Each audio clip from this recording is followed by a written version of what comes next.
Well, we have a very special edition of Game Keys this morning, as I'm so pleased to be joined, as always, by Bob Stauffer, but also with Wayne Gretzky. Wayne, thank you so much for being here, and we have to start right off the hop. You're fresh back from Italy. How was your experience at the Olympics this year? Well, listen, it didn't end the way we wanted to, right? But it was an incredible experience. I went with my three boys. We had a tremendous week there. The hockey was tremendous hockey. You saw the elite players in the world, the best players playing against each other and with each other. Unfortunately, the outcome wasn't what we wanted, but it was a heck of a hockey game, and really it was a thrill to be there. I'm so happy that I did go. Well, welcome back. And Bob, I know that you wanted to be able to ask. I was just going to say, we got about 60 NHL records right now on this panel at 892 goals.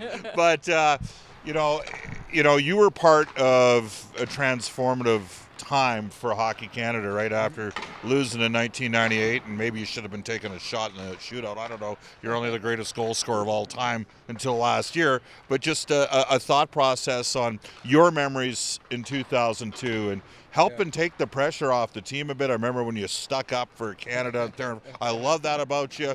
And first gold medal in 50 years. Well, listen, 1998, and I tell people this all the time, they say, what was so special about the Olympic Games? And representing your country is something so unique. The best part of the Olympics for me was staying in the village and being with all the other athletes, the speed skaters, the curlers, the figure skaters, the hockey team themselves, I just loved every part of it. So when they asked me to jump on board in 2002, I was so excited to be part of Team Canada. It was gut-wrenching at the beginning because we didn't come out of the gate that well. Right.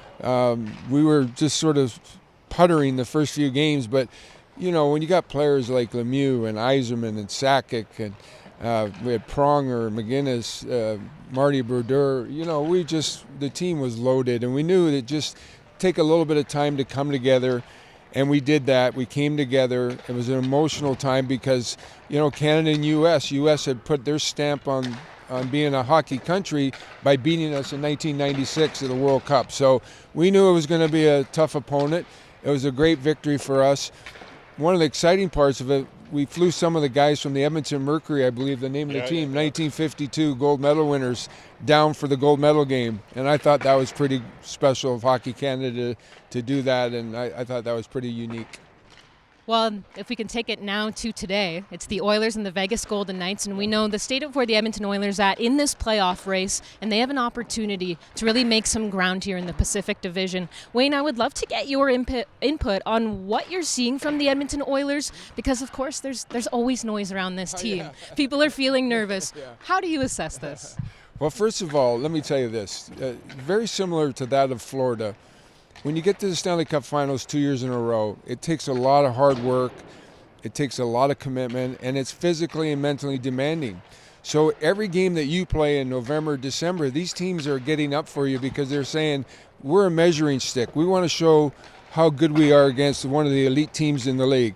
And then the other side of it, too, is every kid in the National Hockey League knows that 97 is the best player in the game, so they want to measure themselves to Connor McDavid. So, I wouldn't panic too much. Finishing 1, 2, or 3 doesn't matter. I look for the Oilers to have a nice run. The only thing you don't want to do, you don't want to finish in that one spot where you have to play Colorado in the first round. If you can avoid them to the third round, get some momentum. But I think the Oilers are in good shape right now, and they'll be fine. Wayne, there's an old saying, and I believe it was the late, great Pat Burns that said, goaltending 70% of hockey, unless you don't have it. And then it's 100% of hockey. And people forget, in 1998, Patrick Watt had a .935 save percentage. It's just Dominic Hasek won in the shootout, right? Yeah. And, I look at, Mike Smith and when you were last with the Edmonton Oilers, the Oilers lost to the Winnipeg Jets and Connor Hellebuck that year. Mike Smith had a .912 save percentage, but Connor Hellebuck was at .950. Well, today's matchup between these two teams have struggled to find consistency in goal all year. These are the two lowest 5-on-5 save percentage teams in the NHL, Edmonton and Vegas. And for me, that is the major reason why they have not separated from the other teams in the Pacific Division. Is it too simple to sit there and say they just simply haven't got enough saves when you're looking at the two lowest 5-on-5 teams in the league? Well, we used to say that to Grant Fuhr all the time, stop more pucks and we'll win more. You know, goaltending is a crucial part. Listen, let's be honest about it. Look at the gold medal game. Both goalies were good. It happened to be that one goalie was fantastic, and that's the difference of the score, 2-1. In 1998, Patrick Roy played really well in the Olympics. We lost 2-1 to the Czechs. Dominik Hasek stood in his head, and that was the difference. So goaltending does matter. Sometimes we make a bigger deal of it than should be, but goaltending really does matter. And it's not so much how many goals you give up. It's making a save. Like, we'd be in a lot of games where it was 5-5 or 4-4, and Grant Fuhr you knew he wasn't letting that next goal in. And if you get that confidence on the bench that your guy is not going to let the next one in, that's a difference maker. And I think that was what the feeling both Canada and the U.S. had in the gold medal game. Unfortunately, they got the one overtime goal. Well, Wayne, on behalf of Bob and I, thank you so much for this. We're looking forward to tonight. It's your Edmonton Oilers and the Vegas Golden Knights. Nothing like a division rival matchup. We're excited for this one, Wayne. Thank you. Thank you, guys.